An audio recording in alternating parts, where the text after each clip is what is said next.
महामंडलेश्वर बनकर विवादों से घिरी ममता कुलकर्णी ने हाल ही में व्रत पर बेहद विवादित बयान दिया है। उन्होंने कहा कि एक समय ऐसा था जब वो दिन में व्रत रखती थीं और रात को शराब पीती थीं।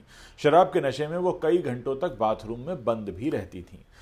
हाल ही में आपकी अदालत में पहुंची ममता कुलकर्णी से जब ये पूछा गया कि जब आप फिल्मों में थीं तब भी तो आप नवरात्र के व्रत रखती थीं और शाम को ताज होटल में जाकर 2 पैग स्कॉच लगाती थीं।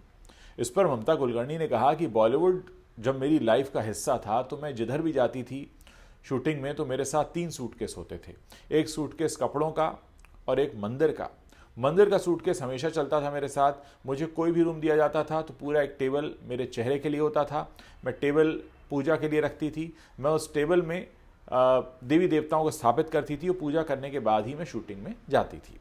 आगे उन्होंने कहा कि नवरात्रि भी 9 दिनों का संकल्प होता है। उसका मैंने एक अनुष्ठान रखा था कि मैं 9 दिन सिर्फ जल पर नवरात्र का व्रत करूंगी और 3 यज्ञ करूंगी, सुबह, दोपहर और रात। 9 दिन मैंने चंदन की लकड़ियों के साथ यज्ञ किया, 9 दिन सिर्फ पानी पर यज्ञ किया। और जैसा कि मैंने कहा कि काफ़ी जन्मों का अपना अभ्यास होता है, वो मुझे नहीं पता था। मैं यज्ञ करते हुए 3-3, 4-4 घंटों का ध्यान करती थी। जो मेरे डिज़ाइनर थे बॉलीवुड के, वो आकर बोलते थे ये सब क्या हो रहा है, तुम बहुत सीरियस हो रही हो। मैं भी कहती थी कि हाँ, मुझे भी लगता है कि मैं बहुत सीरियस हो रही हूँ। वो डिज़ाइनर मुझे अपने साथ चलने को भी कहते थे।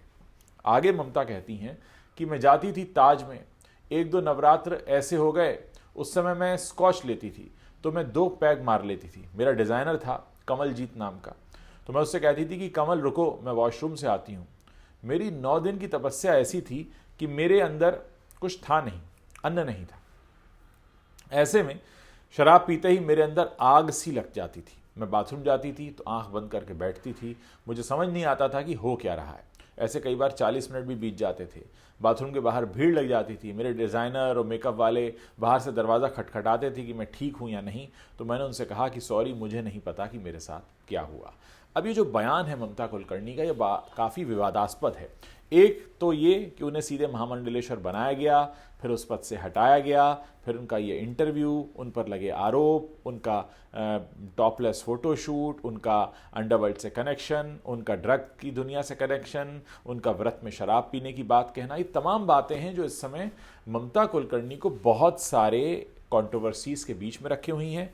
उम्मीद है कि कई और सवाल जो इस कंट्रोवर्सी से सामने आ रहे हैं उन पर ममता कुलकर्णी जवाब देंगी और हमारा जो यूथ है वो ऐसी बातों से बिल्कुल भी प्रभावित नहीं होगा, क्योंकि ममता कुलकर्णी एक ऐसी पर्सनैलिटी नहीं है कि आप उनसे प्रभावित होकर उनके जैसे बन जाएं। हाँ, हमें उनकी गलतियों से सीखने की ज़रूरत है और हमें उनकी गलतियों से सीखना चाहिए कि अगर उन्होंने कुछ गलतियां की हैं अपने करियर में या अपने जीवन में तो उससे हम सीखें।